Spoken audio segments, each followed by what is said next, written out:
नमस्कार। आपको बताया कि मैं इसलिए कहानियाँ रिकॉर्ड करता हूँ कि मेरी गलतियों से लोग सीखें और जो मेरे आगे आने वाले बच्चे भी हों जिनको मेरे को ये कहानियाँ सुनाने का मौका ना मिले तो वो ये कहानियाँ सुन लें यूँ ऑनलाइन और यहाँ से सीख लें।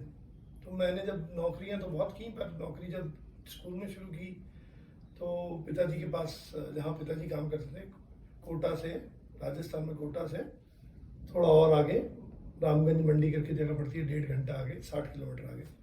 तो वहाँ पे नौकरी शुरू की। अब मैंने कुछ नौकरियाँ कराया था, फिर पिताजी के पास नौकरी कर रहा था तो काफ़ी 1-1.5 साल हो गया था कहीं निकले हुए, दोस्तों से मिले हुए।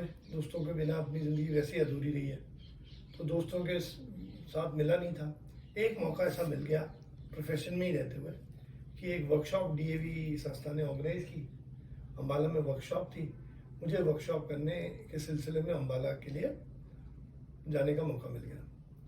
तो मैं अम्बाला चला गया। 7-8 दिन की वर्कशॉप थी। मैंने सोचा 2-1 दिन छुट्टी ले लूँगा, तो मैं वर्कशॉप के बाद चंडीगढ़ में, क्योंकि वहाँ से मैं पढ़ा हूँ, तो चंडीगढ़ के बाद अपने दोस्त कुछ पीएचडी या कुछ भी कर रहे हैं यूनिवर्सिटी में, वो वहीं हैं, तो चंडीगढ़ के पास में मैं, मतलब चंडीगढ़ में जाके उनसे मिलाऊँगा। तो वही हुआ, वर्कशॉप हो गई और मैं दोस्तों के पास पहुँच गया। तो अभी 2 ही दिन का टाइम था, पर दोस्तों ने बोला कि यार, वो दशहरे के आसपास का टाइम था। दोस्तों ने बोला कि चलते हैं, कुल्लू के दोस्त हैं, तो उन्होंने बोला चलते हैं, कुल्लू का दशहरा बहुत खूबसूरत होता है। तो हम चले गए। अब दशहरा एंजॉय किया, बहुत खूबसूरती, पहाड़ी ब्यूटी, पहाड़ों की हर चीज़ खूबसूरत, तो बहुत मज़े किए। अब जाने का दिन हो गया, क्योंकि मेरी ट्रेन में रिजर्वेशन थी वापसी की, कोटा भी आना था। तो आने के लिए हमने बोला कि ठीक है, लास्ट बस लेते हैं, अगले दिन जाना है मुझे दोपहर में, तो लास्ट बस रात को उससे पिछले दिन ले लेंगे कुल्लू से। तो हमने वहीं, कुल्लू में दशहरा होता है, दशहरा ग्राउंड है वहाँ, तो वहाँ करते रहे, हम मस्ती करते रहे, इधर उधर खाया पिया, घूमा। और जब टाइम हो गया तो हमने बोला कि चलो चल के खड़े हो जाते हैं, कोई आधा घंटा पहले बस आने से। बस का टाइम था 7:30 बजे का, हम 7 बजे खड़े हो गए मोड़ पे। वहाँ वो बस स्टैंड से निकल के ऊपर आएगी, तो वो नहीं आई। हम 8 बजे तक खड़े हुए, नहीं आई बस। फिर हमने जाके बस स्टैंड में पता किया, तो उन्होंने बोला कि आज बस ब्रेक डाउन हो गई है, और वो लास्ट बस थी अब यहाँ से नीचे जाने के लिए, चंडीगढ़ जाने के लिए। अब वो हमने पहले ही लास्ट बस ली थी, उसके बाद और कोई टाइम नहीं था। खैर, फिर कैलकुलेट किया हमने, बोला कि अगर सुबह 4 बजे चलते हैं इस पर पहली बस में, जो 4 बजे के करीब चलनी थी, तो भी पहुँच जाएंगे। तो हमने वहीं रात को रहने का बंदोबस्त किया। सवेरे रात को, मतलब उन दिनों में ऐसा नहीं था सबके पास गाड़ियाँ हों या यूँ, तो इसलिए वहीं पे रहने का बंदोबस्त किया। 4 बजे जो पहली गाड़ी थी उसमें बैठ गया और चलना शुरू। अब वो जब किस्मत आपके साथ ना हो तो कुछ भी मिल नहीं सकता। तो खैर बैठ गया। अब वहाँ से चले तो कुल्लू से चलते हैं, मंडी आता, फिर बिलासपुर आता है। बिलासपुर में आके टायर पंचर गाड़ी का, बस का, एक नहीं 2 टायर पंचर। अब वो रिपेयर में कम से कम उसको आधा 1-1.5 घंटा लगना था। उन दिनों में थोड़ा और टाइम लगता था, आजकल फिर भी शायद कम लगता है, तो 1-1.5 घंटा लगना था, क्योंकि पहले तो वो जगह ढूंढेगा वो कहाँ है, कराना है उसको। एनीवेज उन्होंने बोला कि किसी को बहुत जल्दी है तो फिर आप दूसरी बस को देखो। तो मुझे बहुत जल्दी थी, क्योंकि अब मैं लेट हो जाना था, तो खैर मैंने दूसरी बस देखी। उस प्रोसेस में करीब 45 मिनट्स और लेट हो गया।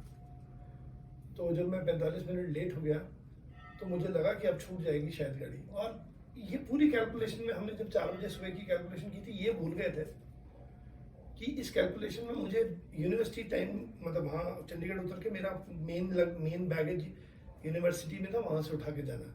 तो यूनिवर्सिटी जाने आने का टाइम हमने नहीं लगाया था, और जब मैं वो 45 मिनट और लेट हो गया तो ऑलमोस्ट इम्पॉसिबल था। पहुँचा तो वहाँ चंडीगढ़ में उतने बजे पहुँचा जितने बजे मेरी गाड़ी अम्बाला से निकलनी थी। अम्बाला और 45 मिनट्स आगे है।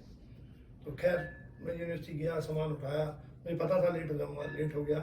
फिर जाके वहाँ अम्बाला में मैंने भागते चोर की लंगोटी पकड़ी, मतलब कैंसिलेशन के पैसे लिए, और मेरी बुआ जी पास में रहती हैं, यमुनानगर पहुँच गया। तो घर पे फ़ोन कर दिया। घर वाले बहुत दुखी हुए कि पहले छुट्टी लेके गया था और फिर अब आया नहीं, और गाड़ी छूट गई, और वहाँ रिजर्वेशन उन दिनों में बहुत आसानी से नहीं मिलती थी। एनीवेज, तो मैंने कज़न को बोला कि कल मुझे बिना रिजर्वेशन के दूसरी गाड़ी में चढ़ा देना। तो हम गए अम्बाला चढ़ने, बहुत खचाखच भरी हुई गाड़ी, और मैं वैसे ही थोड़ा स्मार्ट नहीं हूँ पब्लिकली, खचाखच भरी हुई गाड़ी, उसमें नहीं चढ़ पाया, चढ़ ही नहीं पा रहे। तो मेरा कज़न थोड़ा स्मार्ट है, वो रेलवे में ही पिताजी नौकरी करते थे, तो उन्होंने कैसे न कैसे करके मुझे मेरा सामान अंदर धकेल के बस अंदर कर दिया गाड़ी के अंदर। तो खैर खड़े खड़े दिल्ली निकल गया, अम्बाला से दिल्ली 4 घंटे 5 घंटे कितने लगते हैं मैं भी भूल गया हूँ। खड़े खड़े दिल्ली निकल गया, कोई जगह बैठने की नहीं, कुछ नहीं, थक गए। अब दिल्ली जाके थोड़ी सी इतनी सी जगह बन गई कि आप बस अपना अपना आप कहीं बिठा सकते हो, बस एक सीट के पास अपने तशरीफ टिका सकते हैं, बस उतना सा जगह मिली। लोग बड़े चिढ़े भी कि आप ज़बरदस्ती घुसने, मैं बैठना था, बहुत देर से थका हुआ था। तो चलते रहे, खैर अब चलते रहे, तो चलते चलते कोटा आ गया दिल्ली से। वो बैठे बैठे नींद भी आ रही है, रात हो गई है, अब इसको दोपहर में चलना शुरू किया था, रात हो गई है, नींद भी आ रही है थोड़ी थोड़ी। तो कोटा आ गया जी। अब जब कोटा आया तो कोई एक बंदा ऊपर सो रहा था, उसने नोटिस कर लिया कि ये ऊपर वाली सीट में सो रहा था, तो उसने नोटिस कर लिया ये बंदा रात भर से परेशान है।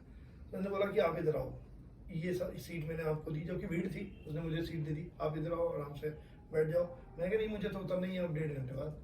बोला नहीं नहीं, आप यहाँ थोड़ी देर रिलैक्स कर लो, उठ जाना, 1.5 घंटे बाद तो उतर के फिर चले जाना।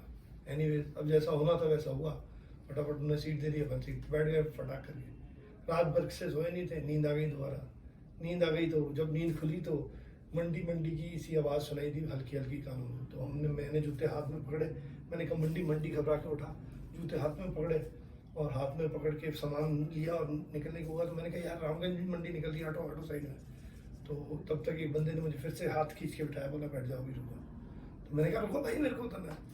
और गाड़ी चल रही थी तो उसने बोला कि नहीं अब आप गाड़ी भी चल रही है, रिस्क लोगे, ये रामगंज है मंडी है भी नहीं, ये उसके आगे वाला स्टेशन है भवानी मंडी, जो रामगंज मंडी है आगे 1.5-2 घंटे बाद आता है।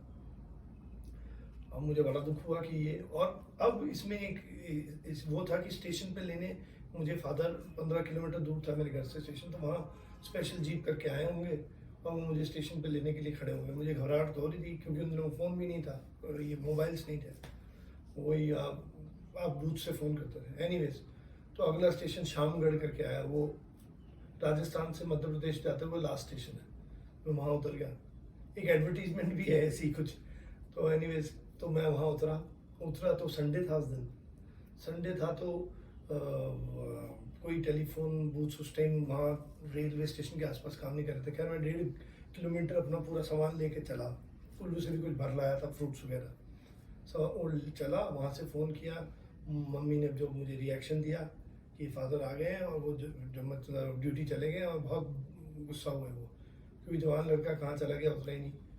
तो खैर कोई बात नहीं, शामगढ़ से 4-5 घंटे बाद गाड़ी थी तो मैं घर पहुँचा। और ये ज़िंदगी भर का सफ़र याद रह गया कि आपको जो भी टाइम पे पिताजी ऐसा करते थे कि टाइम से पहले 3-3 घंटे पहले बिठा देते थे, बड़ी फ्रस्ट्रेशन होती थी। पर उन दिनों की बात है, आज भी हम अगर फ्लाइट्स वगैरह लेनी है, बाई एयर ट्रैवल कर रहे हैं, तो आज भी हम 2-3 घंटे अपना आप भी रिस्क नहीं लेते क्योंकि पैसा इन्वॉल्व है। तो वो जो पिताजी ने सिखाई थी बात सीखी नहीं, तो खुद धक्के खा के जब सीखी। खैर इस सिलसिले में मैं और कहानियाँ सिखाऊंगा, कुछ लोग एक बारी में नहीं सीखते, पर आज के लिए इतने ही काफ़ी है। Thank you.